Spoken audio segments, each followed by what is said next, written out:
मेरे YouTube channel आरती गुरुकुल में आपका स्वागत है। यूजीसी नेट जेआरएफ हिंदी की परीक्षा में क्रिया यानी वर्ब एक ऐसा टॉपिक है जो अक्सर स्टूडेंट्स को थोड़ा परेशान करता है ना?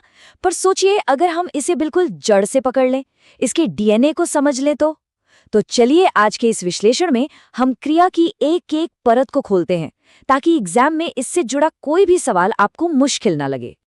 तो हमारा सफर कैसा रहेगा? देखिए, सबसे पहले हम क्रिया की नींव को समझेंगे, जिसे धातु कहते हैं। फिर हम देखेंगे कि इस धातु से यौगिक क्रियाएं बनती कैसे हैं। इसके बाद हम सकर्मक और अकर्मक के बहुत जरूरी फर्क को जानेंगे और ये भी समझेंगे कि आखिर क्रिया अपना रूप क्यों और कैसे बदल लेती है। और अंत में हम उन दो टॉपिक्स पर फोकस करेंगे जो एग्जाम के लिए सबसे जरूरी हैं, काल और वाच्य। तो ठीक है, शुरू करते हैं क्रिया के बिल्कुल बेसिक, सबसे बुनियादी हिस्से से। आप इसे क्रिया का डीएनए समझ सकते हैं। यकीन मानिए, अगर आपने धातु को ठीक से समझ लिया तो समझ लीजिए कि आधी लड़ाई तो यहीं जीत ली। तो सबसे पहले ये क्रिया है क्या?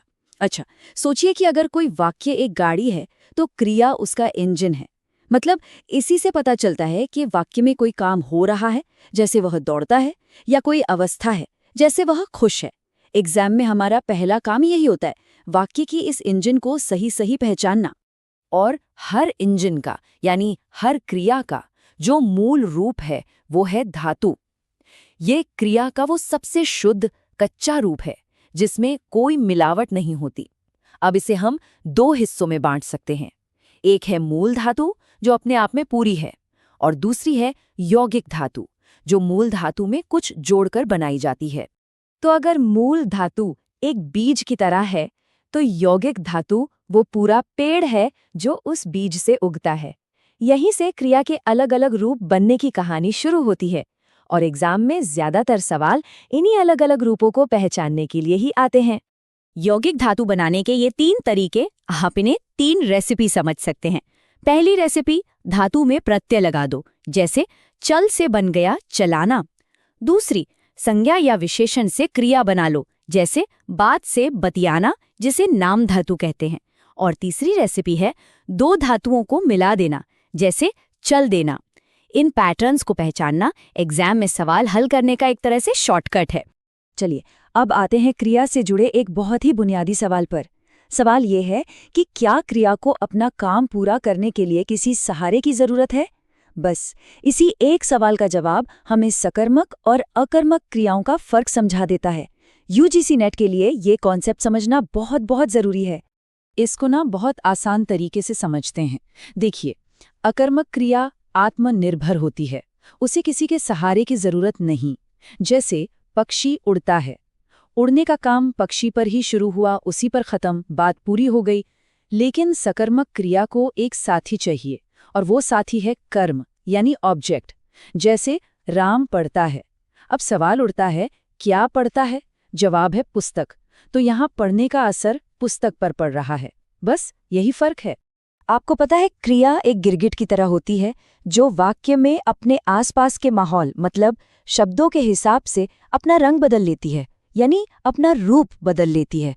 और व्याकरण को सही रखने के लिए हमें ये समझना ही होगा कि क्रिया अपना रूप कब, क्यों और किसके कहने पर बदलती है।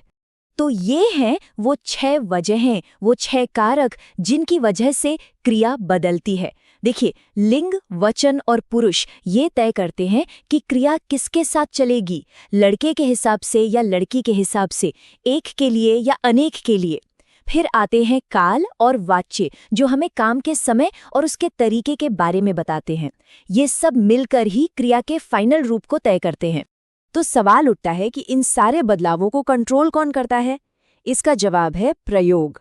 आप प्रयोग को एक ट्रैफिक पुलिस की तरह समझिए, जो क्रिया को बताता है कि उसे कर्ता यानी सब्जेक्ट के हिसाब से चलना है या कर्म यानी ऑब्जेक्ट के हिसाब से।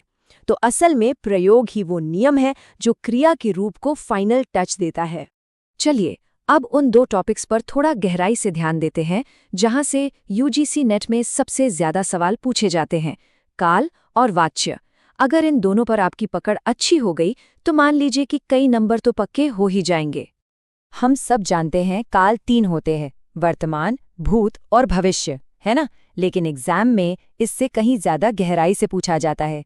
जैसे वह खाता है, ये हुआ सामान्य वर्तमान, और वह खा रहा है, ये हुआ तात्कालिक वर्तमान। सुनने में एक जैसे लग सकते हैं, पर दोनों में जमीन आसमान का फर्क है। पहला वाक्य आदत बताता है, तो दूसरा काम के जारी रहने को।